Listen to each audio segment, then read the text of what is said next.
¿Quién es?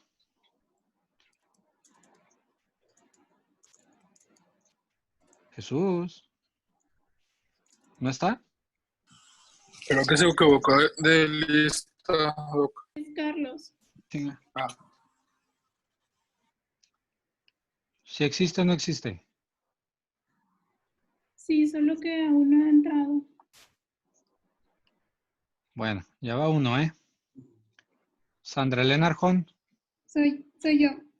Ah, ok. Pues empecemos. Bueno, pues nos quedamos en las partes de la exploración física, que ya habíamos visto que íbamos a empezar con la inspección, que iba a ser ver al paciente desde que entra hasta el primer contacto y estarlo viendo durante toda la entrevista, el cómo actúa, el cómo viene vestido. También mencionaba algo del saludo y así podías medir algo como la fuerza muscular o algo así. Y pues sí que según cómo se viera, pues también tenía mucho que ver con las patologías que pudiera traer. Después de eso venía la palpación. Y Ok, o sea, nos brincamos ya muchas páginas como para pasar de la inspección a la palpación, ¿no? pues es que acabamos de ver, y ya sí acabamos, según yo acabamos de ver inspección la clase pasada. La clase pasada solo vimos los criterios básicos para poder realizar una inspección. Dijimos que necesitábamos una buena luz, una posición adecuada y hasta hablamos de la atención concentrada y penetrante en el paciente, pero eso era los 3 criterios elementales para que nosotros podamos hacer la inspección. Ahora vamos a ver en sí cuáles son la parte de la inspección. O sea, ahorita tú me dices hábito, vestimenta, me hablas un poquito de la actitud, me hablas un poquito de esto. Bueno, la idea de ver una clase que vaya en relación a semiología es que cada punto de la semiología se desarrolle. Entonces, si mal no recuerdo, el primer punto que viene es vestimenta, o no me acuerdo si es hábito, pero bueno, vamos a desarrollar. Bueno, en esta parte decía que pues, con la vestimenta te ibas a dar cuenta si había un clima frío o un clima cálido. Pues también mencionaba que un poco de la personalidad del paciente se iba a reflejar en la ropa y también el tipo de trabajo que desempeñara. Bueno, aquí pues sí venía, también mencionaba el tipo de cuerpo, pues que las personas con sobrepeso aquí los mencionaba como más alegres y bueno, que una persona desalineada pues la asociaban mucho al cáncer y es que bueno, que los artistas tendían a ser muy extravagantes con su forma de vestir. Y pues sí que... O sea, llega contigo una persona, Es que sí. entra al consultorio Uh-huh. y esa persona, digamos, va con una cachucha toda llena de polvo, trae una playera tipo polo que se ve que es así de esas viejitas, pero es polo, y trae un pantalón de mezclilla y en general tú ves que esa persona está así como que muy polveada. Pasa la consulta, te dice que viene porque le dijeron que necesitaba una valoración de un paciente porque quiere buscar un trabajo. ¿Tú crees que con eso que yo te acabo de escribir, podrías darte más o menos una idea de a qué se dedica esa? También el tipo de zapatos ayudaría. Porque, bueno, o sea, al estar lleno de polvo, pues sabríamos que está en una actividad que podría ser al aire libre o que lo expone a partículas que producen polvo, bueno, al polvo como alguna construcción o ese tipo de cosas. El tipo de ropa que no es nueva, pues nos diría que no es el gasto más primordial que tiene el comprar ropa nueva, pero al pues ser no sé si se refiere a que era de marca o si que era estilo polo, pues también nos diría que sí se interesa por su imagen, a pesar de que sabe que está expuesto a ensuciarse en su trabajo. ¿Alguien de ustedes inmediatamente diría, ¿es albañil? Alguien diría así como primera respuesta, pues es albañil, Doc. Sí. Pues, No, sí. Sí. Va dependiendo, ¿no, doctor? Bueno, creo que a veces los albañiles en las manos o en los antebrazos, pues, están manchados o cosas así. También pudiera ser un cargador. Bueno, yo así lo veo. Siento que para decir que fuera un albañil así, pues tendría que ver varios factores. No nada más el que pudiera venir aterrado, o sea, también pudiera ser un cargador o pues una persona que no tiene pues mucha ropa y pues en donde la tenga pues le cae polvo, no sé. O puede ser que pues venga o sea, venga de una zona rural, como no sé, de algún rancho y que pues ellos caminan tramos muy largos, entonces por eso pueden traer algo de polvo, de tierra, Sí, o también venir eso. por el transporte. Entonces a lo mejor podría ser una persona desempleada que viviera en una comunidad rural. Pues yo digo que sí, pues porque Sí el me independientemente explico, o de sea, desempleada, el sí. punto es el punto es que desde cosas tan ridículas, ¿se han visto ustedes lo que son los perfiladores? ¿Se han visto así como que series mamilas de eso? Sí, sí. Sí. Literal, la inspección es lo que ustedes se van a poner a hacer. Ustedes se van a poner a perfilar al paciente. Entonces, nosotros tenemos que tomar, por ejemplo, ahí lo que te pone, yo sé que el texto viene así medio raro, pero precisamente porque es un texto, digamos, entre comillas, hecho por otra escuela de medicina, pero es como, por ejemplo, si con ustedes acudiera una paciente, digamos, ahorita la cuestión social es muy distinta, ¿no? Pero imagínense que acudiera una paciente, vamos a poner un ejemplo, digamos, habitual, a no sonar machista opresor, que acudiera una paciente de 60 años con una minifalda. ¿Ustedes qué pensarían?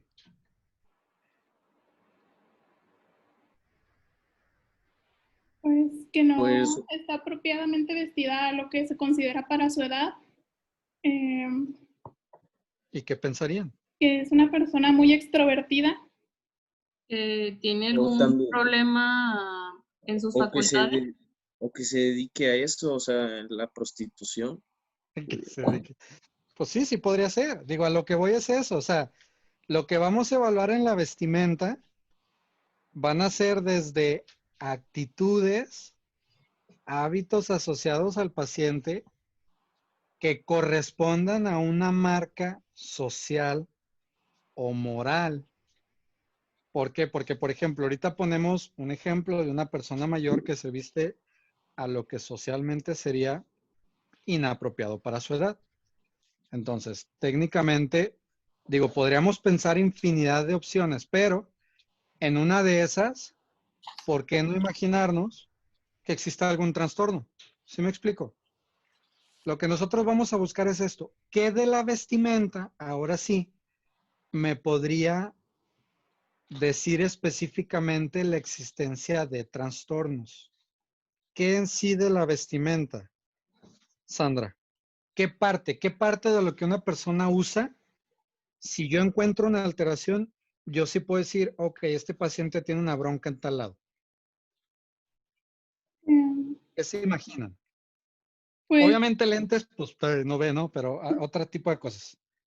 bueno, yo creo que influirían mucho el tipo de zapatos, porque, bueno, las personas adultas usan zapatos que son de metedera porque ya no pueden realizar la acción de ajustar las cintas o estar mucho tiempo agachados poniéndose unos zapatos más complejos. El uso de tacones, pues también se deja de utilizar con algunas patologías. Ok, Mm, Sí son los zapatos, pero ¿qué parte de los zapatos? La suela. La suela. ¿Qué tendría que ver la suela? El tipo En de la pisada forma. que marca. Ok. ¿Tendría relevancia que nosotros analizáramos una suela de un paciente? Sí. Sí. Sí.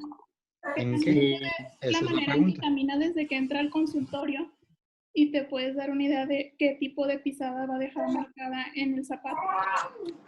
También se puede en la marcha. Ok, pero eso ya sería un ejercicio en combinación, ¿no? O sea, tú ya le pedirías al paciente que hiciera algunas pruebas de marcha, que hiciera cosas para que valoraras en conjunto. De hecho, hablar de marcha también tiene sus pruebas semiológicas. A lo que voy es que nosotros, si analizamos la suela de un paciente, podemos ver principalmente hábitos en su postura. Y la cuestión es que los hábitos en la postura del paciente tendrían relación, a veces no lo captamos, pero hay problemas, por ejemplo, a nivel de columna, a nivel de rodillas, a nivel de tobillo, que podrían tener una repercusión a nivel de la suela.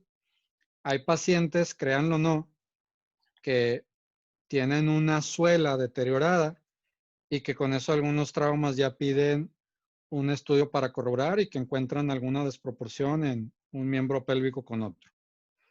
Hay pacientes que tienen suelas alteradas, obviamente se valora con la marcha, y que tienen problemas de escoliosis.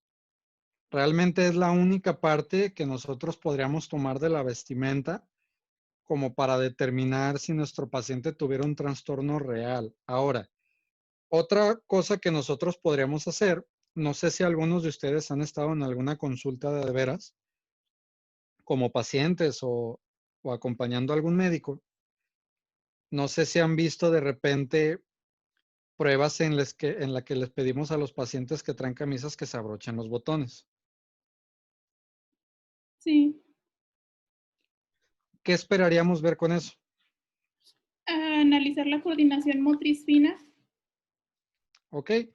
Entonces, realmente pareciera tonto, ¿no? Pareciera tonto analizar desde la vestimenta de un paciente, pero muchas veces nos aporta algo de información que a veces el paciente no nos dice.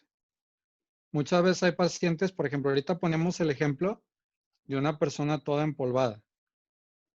Probablemente el paciente nos puede decir que vive en una comunidad rural, que es desempleado, y resulta ser que su actividad principal es ser jornalero, y no nos lo esté diciendo, y tengamos una posibilidad de que tengamos una micobacteria. No sé si me explico. O sea, suena relativamente tonto, pero sí vale la pena observar eso. Ahora, en cuanto a las cuestiones de actitud, que hablamos prácticamente sobre las posiciones, Sandra, Sí. dime específicamente por qué las posiciones en decúbito.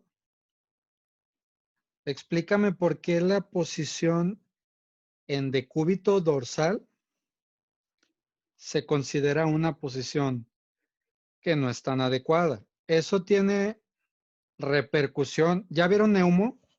No. ¿No han visto Neumo? No. Bueno, esto va a tener un poco en relación a cuando vean Neumo, cuando vean terapia intensiva, para que entiendan a qué se refieren cuando un paciente intubado le Tiene que, hacen una maniobra de pronación. tiene que ver con el líquido de los pulmones, ¿no?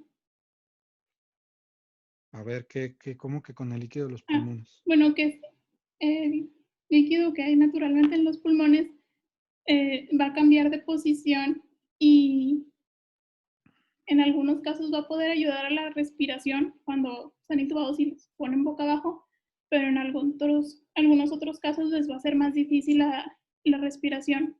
Normalmente A cuando... ver, la regla más básica que les voy a dar como estudiantes. Si te preguntan algo y no quieres que el maestro o el doctor te empiece a preguntar por otro lado, contesta nada más lo que te preguntaron. Platícame qué onda con ese líquido entonces. ¿Cuánta cantidad de líquido hay normalmente en los pulmones? Porque yo tengo entendido que se llama líquido pleural, ¿no? Sí. ¿Cuánta cantidad hay normalmente? No, no sé. Entonces, si no conocemos, no hablemos de lo que no conocemos. En el libro específicamente dice por qué se considera una posición antifisiológica. Ahí dice la primera parte, dice, esta es la posición más antifisiológica que existe y dice por qué. Será por lo de la mandíbula que la baja y también por, bueno, más bien por el peso de la lengua. Ok, primero la mandíbula. ¿Qué onda con la mandíbula? Bueno, que esa, por el mismo peso de la lengua que está hacia abajo, él hace que empuje la mandíbula, o sea, que se baje y deja también pues la boca entreabierta y también dificulta la deglución, entonces también favorece a que las bacterias se almacenen en la garganta o en las vías respiratorias superiores y provoquen una infección. Ok, cuando ustedes ya empiecen a ver cuestiones, se van a dar cuenta que una indicación que los médicos deberíamos de tener habitual en todos los pacientes internados es poner el aseo bucal.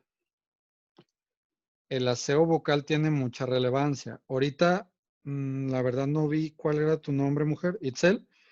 Ahorita Itzel nos hizo algunos comentarios en relación a la proliferación de bacterias. ¿Qué importancia tendría que una persona que tenemos internada y que por ende la tuviéramos en reposo absoluto y que estuviera en esa posición, qué implicación tendría la proliferación bacteriana en la boca? Esto ya contéstamelo tú, Sandra. Pues sí, en caso de que estuviera intubada nos podía dar una... Olvídate de que esté intubado. Es un paciente que ingresamos porque tiene una pielonefritis y resultó ser que se tenía que internar para darle manejo antibiótico y como tiene mucho dolor, el nefro le dijo, te tienes que quedar en reposo absoluto hoy. Pero como al nefro le valió, no le pidió que se lavara los dientes 3 veces al día. ¿Qué repercusión puede tener eso?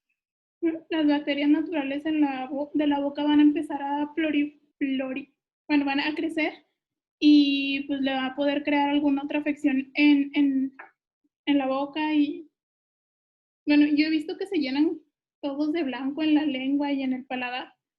No sé Bueno, lo exactamente. blanco es otra cosa. No sé Lo blanco que tú exactamente. dices, algodoncillo, se llama cándida. Ujú. Pero, sinceramente, ¿tú crees No, que lo prioritario sería cuidar la boca? ¿O por qué cuidamos tanto el que una persona tenga un buen aseo bucal en esa posición? por la vía respiratoria y su función. Exactamente. Entonces, el paciente, ¿qué es lo que puede hacer? Bueno, si está en reposo absoluto, podría ser enjuagues bucales. No, ¿qué complicación podría ser? Ah, ¿A alguien que se le ocurra qué complicación podría ser?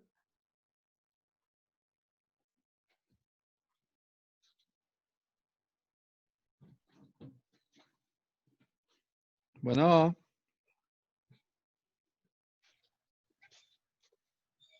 alguien, aunque diga pulmonía, digo, se la valgo. ¿No se Puede les ser ocurre que pueda neumonía. ser una neumonía?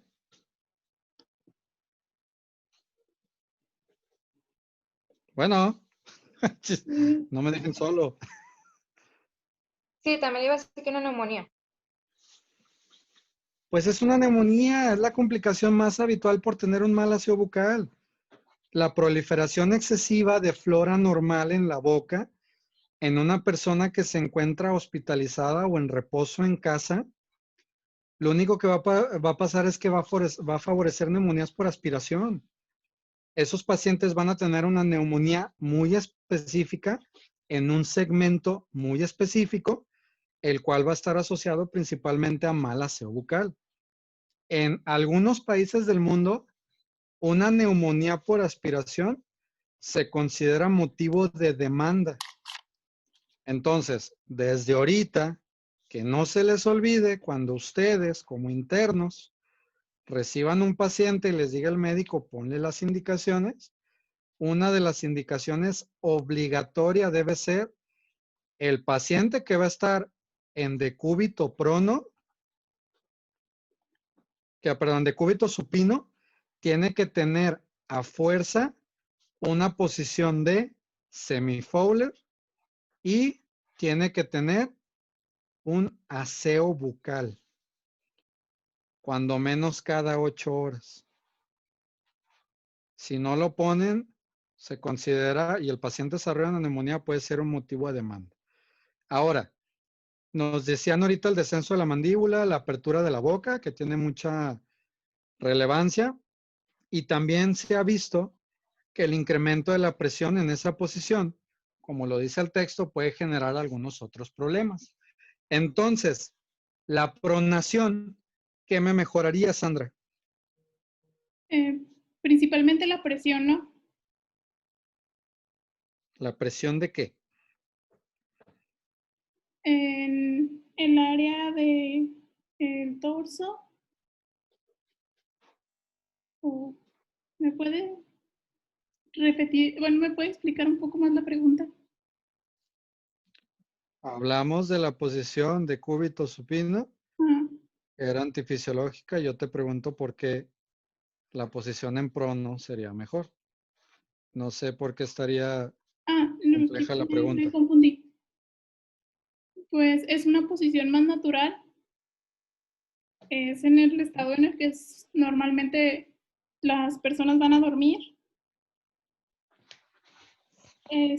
Ajá. El peso se va a distribuir un poco más equitativamente, el peso de los órganos.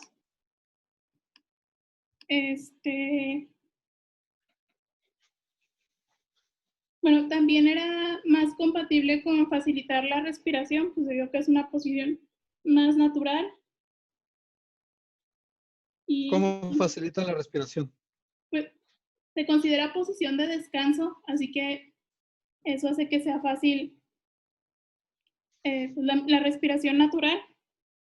Ah, entonces porque yo estoy más descansado, respiro más chido. No, solo como es posición de descanso se respira supuestamente sin esfuerzo, sin el mismo esfuerzo que estar haciendo alguna otra posición. La pregunta de oro, Sandra, ¿leíste todo el tema? Sí, Sinceramente. sí, Porque yo sí lo leí y ahí vienen las respuestas que te estoy preguntando. sí, sí. Entonces, ¿por qué no me las contestas? Si te estoy Sí, preguntando ya cosas que me vienen ahí. nerviosa.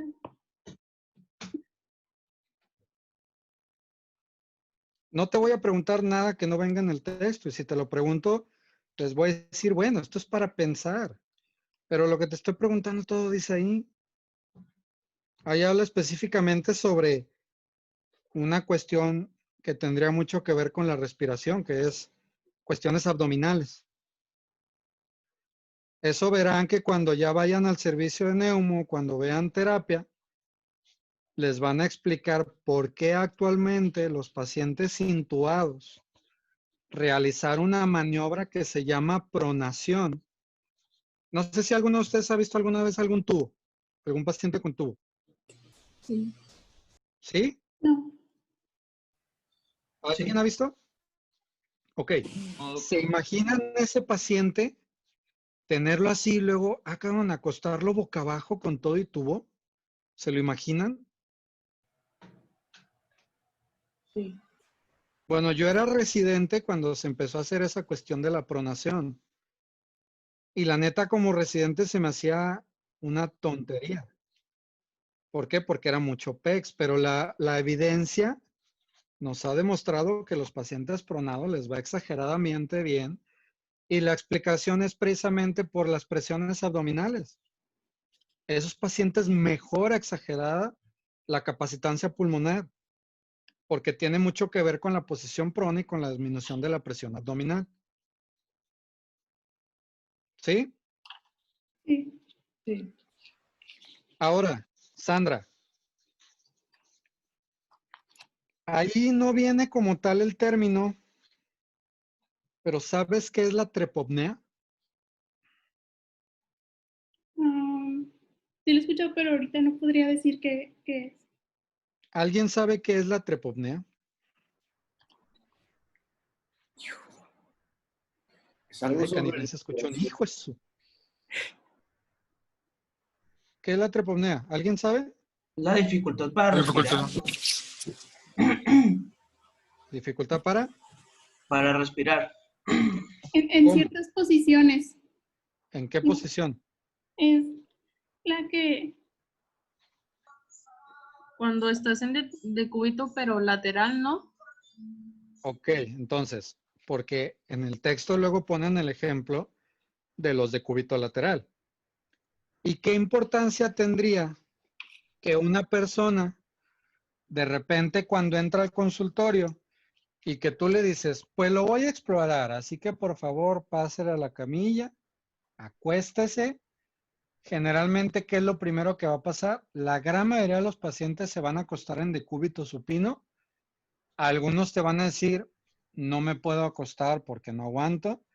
Y otros inmediatamente van a tomar una posición en decúbito lateral. ¿Qué importancia tendría el decúbito lateral en relación a la trepopnea?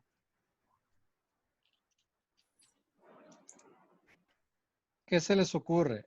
Medicina, para que se les quede, digo, ahorita ustedes que todavía les falta un ratito en esto, medicina es un 90-95% lógica.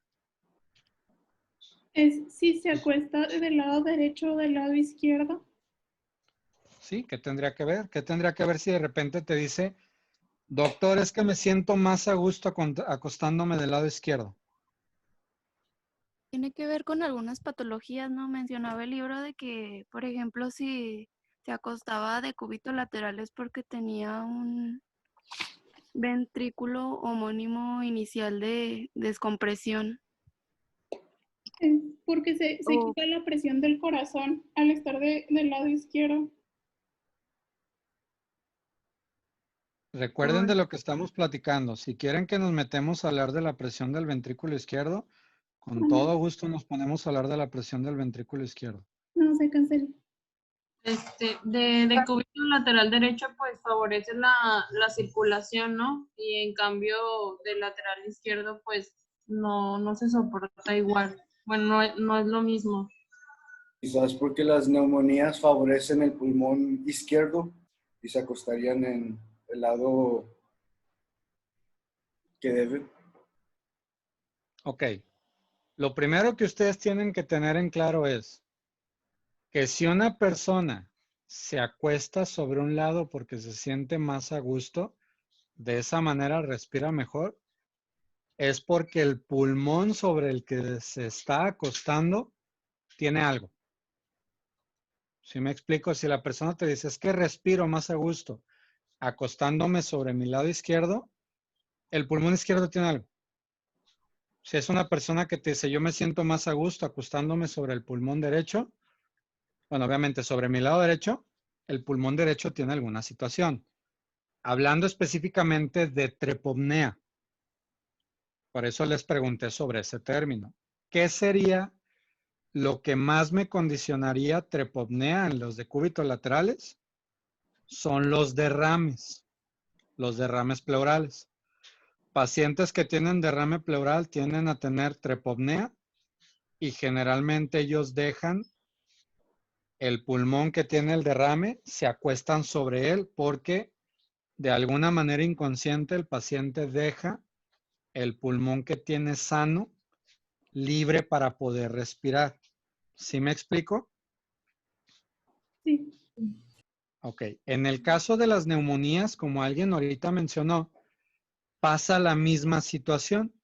Si el paciente tiene una afección en un pulmón, va a reposar más comúnmente sobre ese pulmón. Nada más aquí el comentario que sería es, ¿a quién se le ocurriría que las neumonías son más comunes izquierdas?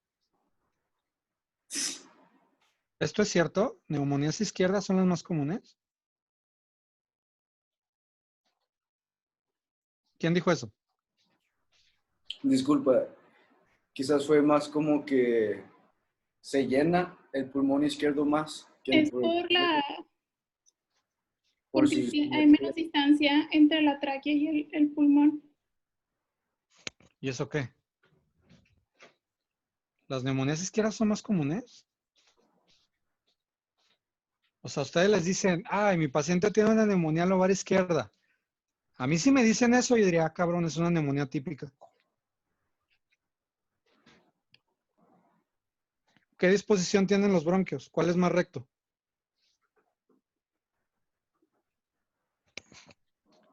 ¿Cuál bronquio es más recto? Ya vieron anatomía, ¿no? el Derecho.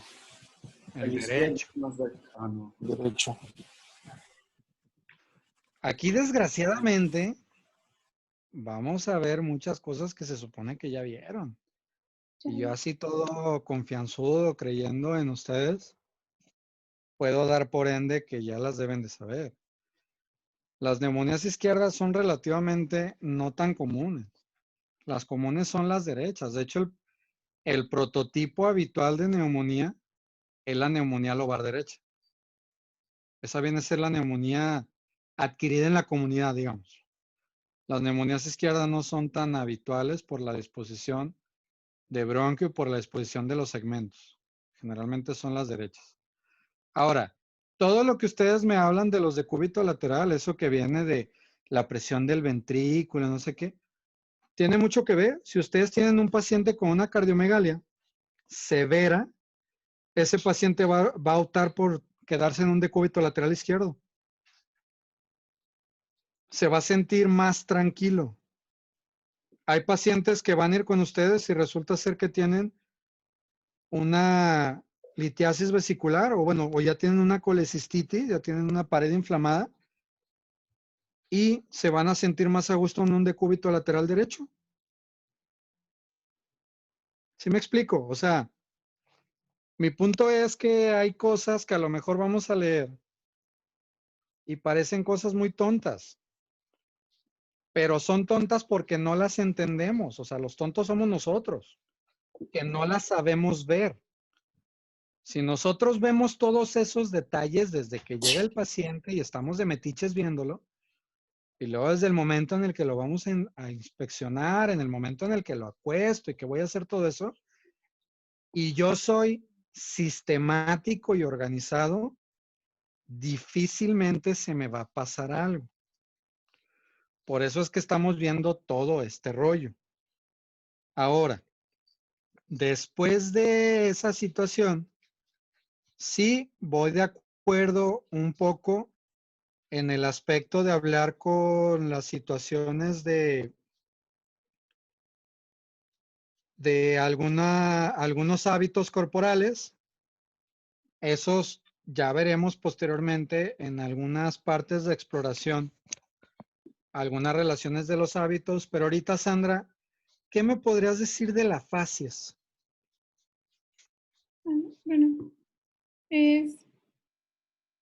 Bueno, la primera que se me viene ahorita a la mente es si va a traer una fascia de dolor o una fascia relajada. Entonces, a manera de sonar, digo, romántico, los ojos son la vista al alma, ¿no? Sí. Entonces, prácticamente cuando ustedes tengan a su paciente, que lo tengan sentadito o acostado enfrente de ustedes, ¿qué es lo que les va a dar más información? ¿Qué se imaginan? ¿Qué parte del paciente? Pues las expresiones, la cara. Entonces, la cara. Ustedes van a poner atención en la cara del paciente. Ahorita me dijiste fascias de dolor. ¿Y qué es una fascias de dolor? Pues, la manera en la que el rostro reacciona al dolor físico. Entonces, ¿cómo sería eso? Bueno, que se puede notar angustia en los ojos. No sé cómo describirla. ¿Has tenido dolor alguna vez en tu vida? Sí. ¿Te has visto en algún espejo? ¿O sabes qué haces en tu cara? Digo, deberías, ¿no? Porque existe la propiocepción. Lloro. Ok, entonces esa es una manifestación de dolor. ¿Qué otra cosa? ¿Son manifestaciones de dolor? Lágrimas. ¿Qué otra cosa?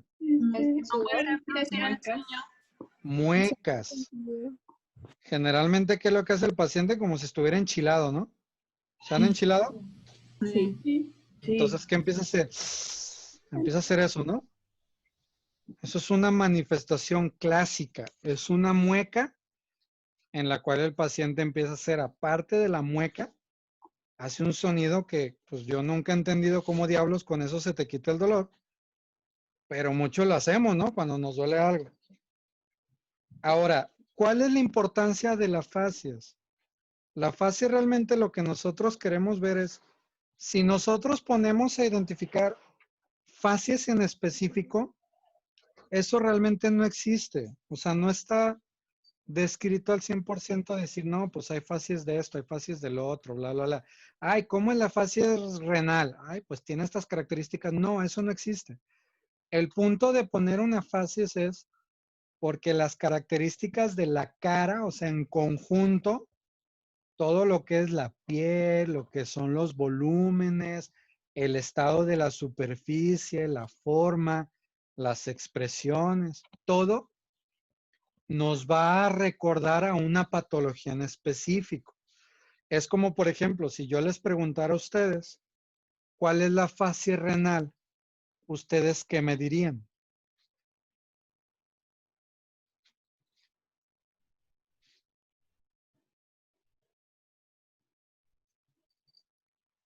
No, pues así digo, así me queda clarísimo. Bueno, ¿No habría retención de líquidos? ¿Cómo ves? ¿La edema? ok, entonces, ¿cómo sería una fascia renal? ¿Con ¿Cómo se edema? les ocurre? Ictericia. Edema, ¿dónde va a tener el edema? ¿En los ojos? En los ojos, o sea, va a tener los ojos así, unos tomatotes los ojos. Es en los párpados. Ok, bueno, podría tener entonces párpados hinchaditos, como si lo hubieran golpeado, ¿no? ¿Qué más podría tener una persona con una fascia renal? ¿Nunca han visto un nefrópata en su vida? No. ¿Nunca han ido por la vida caminando y de repente ven a una persona, dicen, ay, esa persona tiene un color cartón? Ah, sí, cierto, doctor. Sí, Pues también cuando les cambia tienen la coloración de la piel. Entonces, veríamos una persona con una piel seca, acartonada, una tonalidad pálida. Podríamos ver edema en los párpados, podríamos ver la boca seca, labios partidos. Generalmente en las comisuras algo de residuo blanquecino y clásicamente carecen de pelo facial. Eso es lo que yo podría decir que es una fascia renal. Y resulta ser que yo les digo, ok, bueno, ¿y cómo sería una fascia hepática? con Pues ictericia, pudieran tener Ictericia. ictericia, ¿no? Ok, ictericia. ¿Dónde veríamos Sí, la ictericia? pudiera En ser los en ojos. en el ojo y en la los conjuntiva del ojo. Ok, alguien dijo la conjuntiva. Tendríamos una parte que sería la conjuntiva y tendríamos otra parte que sería la esclera. Específicamente, ¿en cuál sería más fácil ver una ictericia? Mm, en la esclera, ¿Ok? ¿Por qué? porque bueno, es la parte más blanquecina. Ok, sería mucho más evidente una parte que habitualmente es blanca, de repente ver la amarilla, ¿no? Como que te sacaría de onda. Pero, ¿cuál sería la condicionante para que una persona tuviera ictericia en la conjuntiva o para que tuviera ictericia en la esclerótica?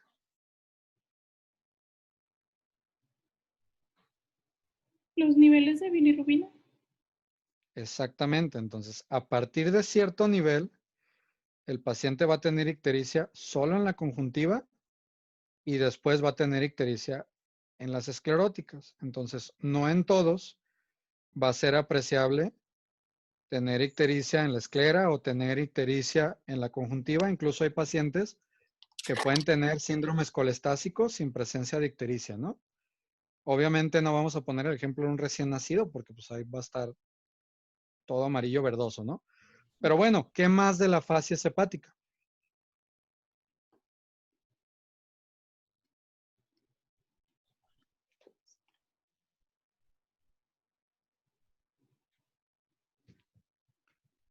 Pues lo mismo que la fascia renal. Van a tener una persona que puede tener una piel seca, acartonada. Nada más que podríamos agregar en los pacientes hepatópatas. ¿Qué otras características tienen en la cara? ¿Han visto una persona que toma mucho? ¿Cómo se le hacen las parótidas?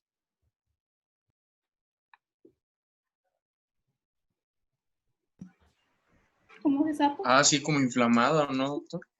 Como de Entonces sapo, ven ¿no? así bien rarillos, ¿no? Tienen así como bolas. que como Buzz Lightyear, haz de cuenta, así todos. Tienen así la cabeza bien amplia, bien rara. Eso, que es la hipertrofia de parótidas, son por ejemplo en las personas que tienen mucho alcoholismo. Todos esos detalles que ahorita estamos platicando de manera muy simple, son cuestiones que no se les deben de pasar cuando vean un paciente. Son cuestiones que ustedes a primera vista tienen que abordar. Yo sé que a lo mejor suena medio raro, pero son cosas que si se dan cuenta, prácticamente pues ya platicando un poco más de esto, como que sí tiene mucho sentido, ¿no? Ok, vamos a dejar ahí la clase hoy. Vamos a revisar de lo que faltaría antes de llegar a palpación, porque yo estoy contando con que todos ustedes ya leyeron perfectamente todo esto. Vamos a revisar. A ver, espérenme, déjenme busco el libro. Vamos a revisar el apartado de piel, porque si lo leyeron, se dieron cuenta que en la parte de piel nos hablaba sobre lesiones elementales. Esas lesiones elementales es algo que prácticamente no sabemos describir y muchas veces nos dan diagnósticos, las lesiones elementales.